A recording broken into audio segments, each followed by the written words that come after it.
ayun guys, wala tayong biyahe. Bagyo ngayon.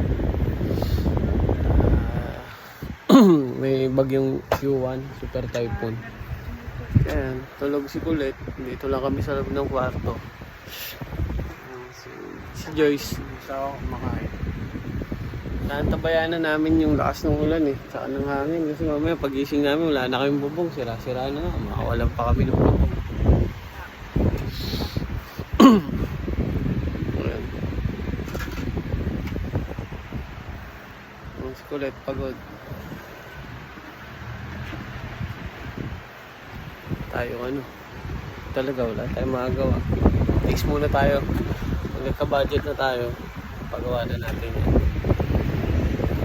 Napagawa naman natin actually, hindi lang talaga naayos yung talagang pulitong gawa. Minadali kasi yung gumawa. Pero okay lang. At least ngayon okay na. Hindi na ganun kalaki hindi na ganun kalawak yung tuloy dito sa loob. So malit na yung kwarto namin. Guys, kain po tayo. Dinuguan, tsaka batchoy. Ulang namin. Tulog. Kumain na yan kanina bago matulog. Ham longganisa, egg, sangag. Makulit yan. 11:30 kagabi. Gising pa kaming dalawa. Nagta-tablet siya. Nakatulugan ko. Pagising ko ng 5:30 ng umaga. Nagta-tablet pa din. Hindi ko alam kung nakatulog o nagising lang din ulit ha. Kaya iniiwas na namin sa tablet to eh. Ayan, oh. So balik tayo sa biyahe. Sa biyahe naman 6 days naman tayo nakabiyahe. Ngayon lang tayo hindi nakabiyahe. Parang day off natin.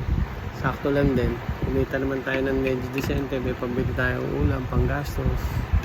Meron tayong pambaka pag medyo nawalan. At least hindi tayo nasisiro, nawawala ng budget.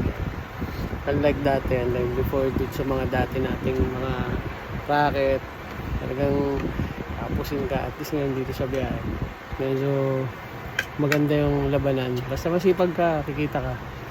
Saka basta may diskarte ka, saka makapursigido ka, walang problema. Kaya malaking tulong talaga yung mototaxi. Lalo na yung una-una sa angkas ako eh. So sideline ko lang yun. Nag-office din ako nun. Pero ito, tong Move It na under kay Grab, talagang talagang full time ko siya. Kasi nga maganda yung kita. Basta masipag ka. Tapos lahat ng mga trabaho gagampanan mo, like Grab Food, Grab Express, mototaxi ng Move It. Enough ko lang talaga dito yung Grab pabili, okay yun. Ang enough ko lang talaga dito yung Grab Mart kasi medyo hassle siya. Kasi medyo nadala ako kasi unang saba ko dyan dito sa may Metro East, talagang puro Wilkins. Tapos malalaking tissue paper, sabay-sabay. Gidala ko NMAX, wala pa naman akong grab bag. Top box lang. So nahirapan ako, buti mababait yung mga mga kagulong natin, mga katropa pips natin doon sa mall. Tinulungan tayo ng diskarte. Tapos paglabas pa noon, ang lakas pa ng ulan. So ang hirap talaga. Mahirap sa diskarte yan. Lalo na yung panahon, sasabay dun sa hirap ng sitwasyon mo.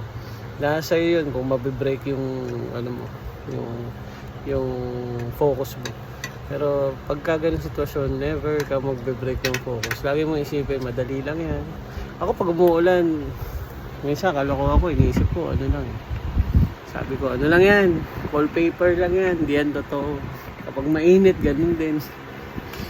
Mind over matter. So yun lang, share ko lang. So kakain na kami ni Ashley. So ingat, ride safe sa lahat. Tapos mga ka-Move It, lahat ng mototaxi platform, sabi ko sa inyo, ingat tayo lahat, ride safe.